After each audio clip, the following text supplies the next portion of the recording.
Hello learners, let us see the interjection. As you know, it is last part of speech.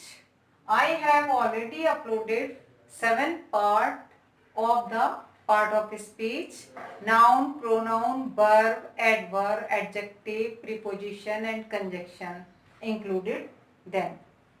It is last part of the part of speech. So I am going to explain what is interjection. An interjection is a word which expresses some emotion or some sudden feeling of the mind. Hope you will understand. An interjection is word. Interjection में वो शब्द आते हैं, वो words होते हैं ये जो हमें एक्सप्रेस करते हैं some emotion, some sudden feelings of the mind. जो अचानक से कोई हमारे मन की जो फीलिंग्स होती है, जो इमोशंस होते हैं, उनको एक्सप्रेस करते हैं।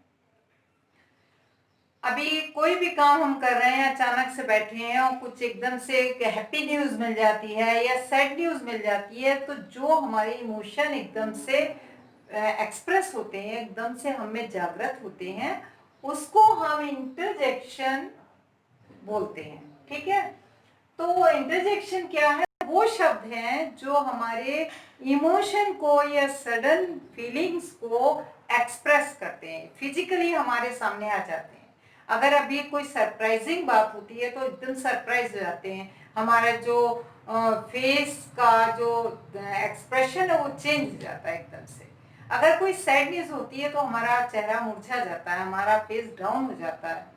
और अगर कोई हैप्पी न्यूज होती है तो हम एकदम से खुश हो जाते हैं, और उसी में हमारे मुंह से कभी हम अलाश निकलता है तो कभी हुर्रे निकलता है। तो ऐसे वर्ड्स जो होते हैं जो एकदम अचानक से निकलते हैं विदाउट एनी थिंकिंग, हम सोचते नहीं है कि हमें ये बोलना है, अचानक से होता है। कोई एकदम हैप्पी न्यूज मिलती है तो वाह मजा आ गया, वाओ, ब्रावो। तो इस तरह के जो शब्द होते हैं वो हम इंटरजेक्शन उनको बोलते हैं। ठीक है, तो ये आपको what is interjection, so you have understood this what is interjection, वो समझ में आ गया होगा। इंटरजेक्शन जो हमारे अंदर फीलिंग्स होती है, जो अचानक से एक्सप्रेस होते हैं, तो वो जो फेस पर दिखता है, जो फीलिंग्स, जो इमोशन सामने आते हैं, उसको हम इंटरजेक्शन कहते हैं।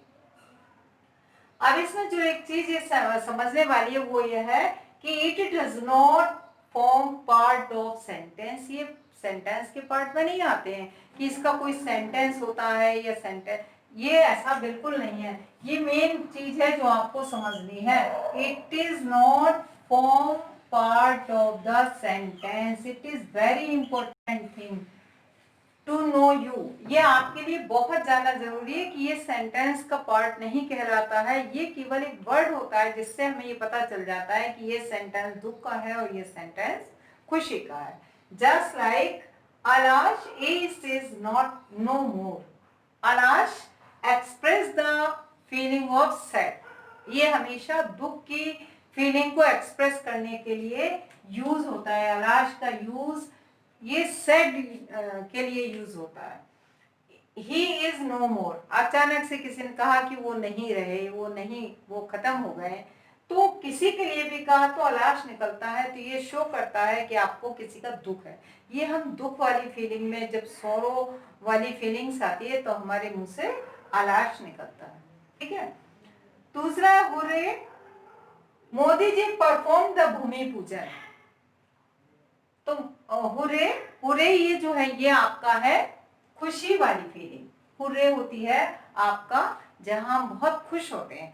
तो जैसा कि आपको पता चला कि मोदी जी परफॉर्म द भूमि पूजन, मत अरे वाह Modi ji, hurray Modi ji perform the bhoomi pujan, आज भूमि पूजन कर रहे हैं, तो ये आपकी खुशी को एक्सप्रेस करता है। Bravo, we have defeated the enemy. Bravo, we have defeated the enemy, ये भी खुशी के लिए होता है। We have defeated the enemy, हमने दुश्मनों को हरा दिया। वाह, हमने तो ब्रावो, हमने दुश्मनों को हरा दिया। Bravo, we have defeated the enemy, हमने दुश्मनों को हरा दिया, तो खुशी वाली बात है।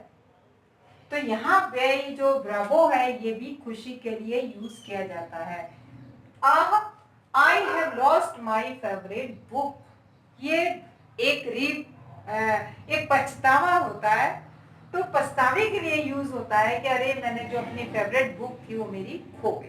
तो यहाँ पर आह का यूज जो होता है वो किताब खोने के लिए यहाँ पर यूज किया गया। एक पछतावा मन में होता है, एक गिल्ट होती है, उसको जब भी हम एक्सप्रेस करते हैं तो वहां पर आह का यूज करेंगे, और ये एक्सक्लेमेशन मार्क जरूर आपके इन वर्ड्स के पीछे होना चाहिए। ठीक है, तो ये आपका हो गया।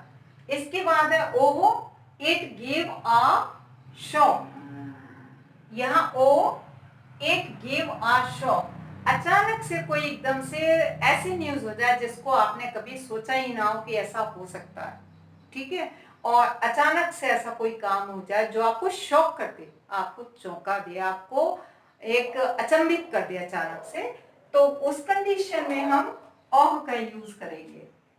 खुश, द चाइल्ड इज अस्लीप, जैसे हम कुछ सोच के आए हैं कि आज हम ये करेंगे, आज हमें पिक्चर जाना है, और सपोज आपको कोई काम एक्स्ट्रा बर्डन मिल जाए, आप अभी सोच के बैठे हैं कि आज तो कल छुट्टी है तो हम कुछ अपना एंजॉय करने वाले हैं, और अचानक से आपके स्कूल से मैसेज आ जाए कि आज एक्स्ट्रा क्लास लगने वाली है, तो आपको बड़ा अजीब लगेगा।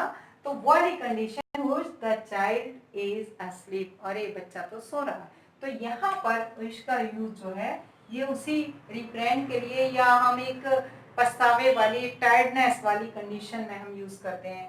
व्हाट अ ब्यूटीफुल गर्ल, आप किसी को आप देखते एकदम सरप्राइज हो जाते हैं, कितनी सुंदर लड़की है, कितना कितना सुंदर फूल है, what a beautiful flower.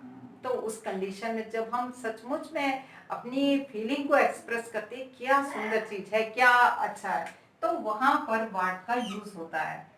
How kind of you, तो यहाँ पर भी हाउ काइंड ऑफ यू, तो यहाँ कितना, हाउ काइंड ऑफ यू, आपकी कितनी दया है, जैसे हम गॉड वगैरह से करते हैं, या कोई बड़ा होता है तो हम उसको खुश करने के लिए, या हम उनको एक अप्रिशिएट करने के लिए यूज कर लेते हैं, तो अप्रिशिएशन के लिए भी हाउ का यूज किया जाता है। हाउ काइंड ऑफ यू, आपकी कितनी कृपा है, आपकी कितनी दया है। तो ऐसे वर्ड्स को हम जब यूज करते हैं तो वो इंटरजेक्शन जैसे सेंटेंसेस कहलाते हैं। तो आपको ये समझ में आ गया होगा कि ये वर्ड्स जो हैं इनकी वजह से हम अपनी फीलिंग को एक्सप्रेस करते हैं, अपनी फीलिंग को हम कहते हैं। तो आपको ये मेरे ख्याल से इंटरजेक्शन समझ में आ गया होगा। ये हमारे पार्ट ऑफ स्पीच का लास्ट पार्ट था, और पार्ट ऑफ स्पीच के लास्ट पार्ट को आपने समझ लिया होगा। इसके बाद मैं आपको अब जो न्यू आपको वीडियो दूंगी वो मैं उसको बारे में बता दूंगी। जिन बच्चों ने पहली बार मेरी वीडियो को देखा वो सब्सक्राइब करना ना भूलें। जो बच्चे मुझे फॉलो कर रहे हैं वो लाइक करें, और अगर कोई कमेंट्स है, कोई डाउट है, तो आप मेरे कमेंट बॉक्स में उसको डाल दीजिए। और इसके बाद मैं एनडीए की वीडियोस बनाऊंगी, उसके बाद मैं आपको इसके बाद स्टेप बाय स्टेप, क्योंकि आज मेरा पार्ट ऑफ स्पीच कंप्लीट हो गया है और आपको समझ में भी आ गया होगा। तो जो चीज समझ में नहीं आई है उसको आप देख लीजिएगा, और जो भी डाउट्स हों उसको आप क्लियर कर लीजिएगा। Thank you.